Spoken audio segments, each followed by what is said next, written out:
Hey gang, so today we're looking at something I got in a trade, and it is the CRUX by Lagrange Haptics.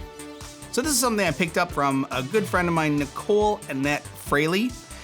You've probably seen her in the groups, you've seen her name pop up. She loves fidgets, and I was lucky enough to trade something with her, and she insisted that I try out the CRUX by Lagrange Haptics. Let's go.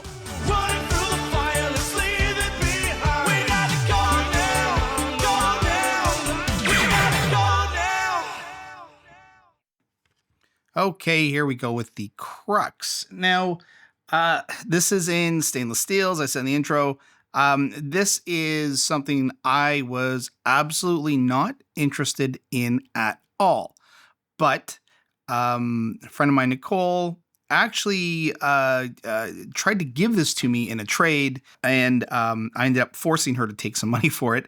But very, very generous, and she just wanted me to try it and kind of see if I'd changed my mind on it. And I have to say, I did.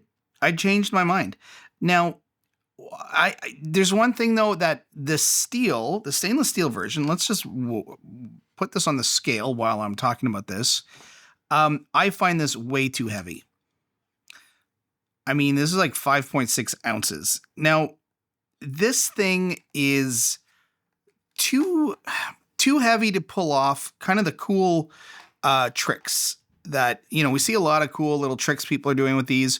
I personally find it's really tough to do it because the steel plates, like, they're so heavy, they want to fall. And that can be good with certain things, but even like you can see it's tough to manipulate because of the weight, I find. So, and let's look at this before. I'm sure CRUX owners are screaming at me right now, screaming at the screen. So we have obviously these 3 different levels, each level filled with magnets. And so it is modular. You can play with it in a very modular way. And it is one of these things where it just sort of, oh, that's a nice shape, where it just magically kind of goes back to its form.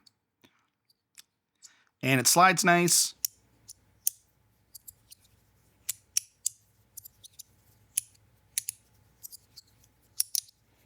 So that part is great. One thing I was really, really pleased about is the ergonomics.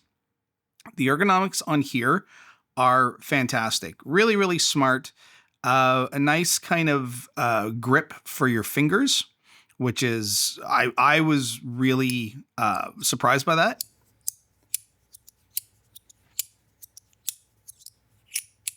And it does have a really nice sound to it.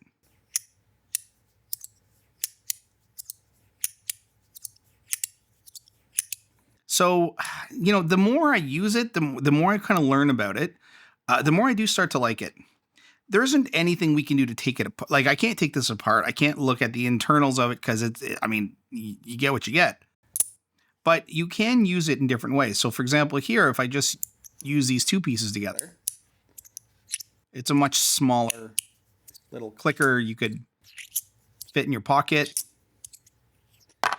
This little trick, now see, that's the issue, right? It gets so heavy that sometimes it just kind of falls off.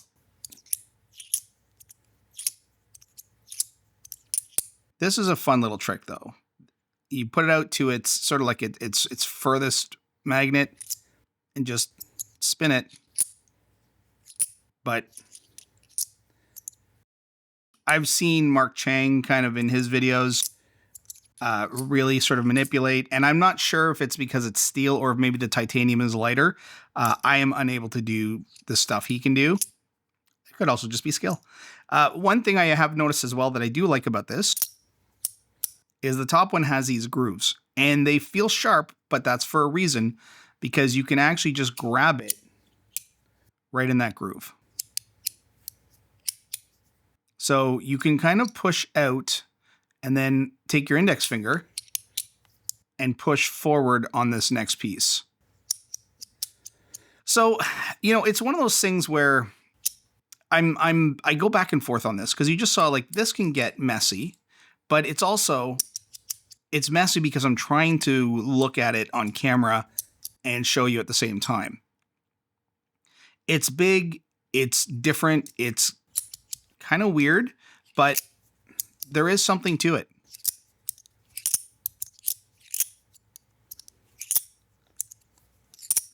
Whenever I use this, I just do that most of the time.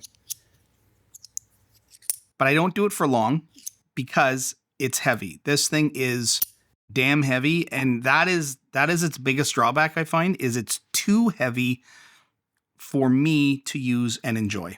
I'd be curious if somebody knows what the weight is of the titanium. Please let me know in the comments, because I might be inclined to try out a titanium if it's a lot lighter, because I think there's potential here. I really do. I just think the weight is, for me, is fighting it. The weight of the stainless steel makes it something that I don't want to use a lot. But I don't think that's really a flaw on the design. I think it's just, it is what it is. It's also one of these things that you have to learn how to use this. This is not a standard fidget that you pick up like a slider or something. You have to teach yourself. You have to teach yourself to, I guess, fidget differently. And that will throw a lot of people off. Obviously, they're going to pick this up and they're going to go, ugh, what is this? This is terrible. It doesn't work. But I've seen people in videos use this really, really well. So that just kind of proves the point that I think this is really just something you need to learn how to use if it's something you're interested in. Okay, gang, that is the CRUX in stainless steel. Thanks for watching.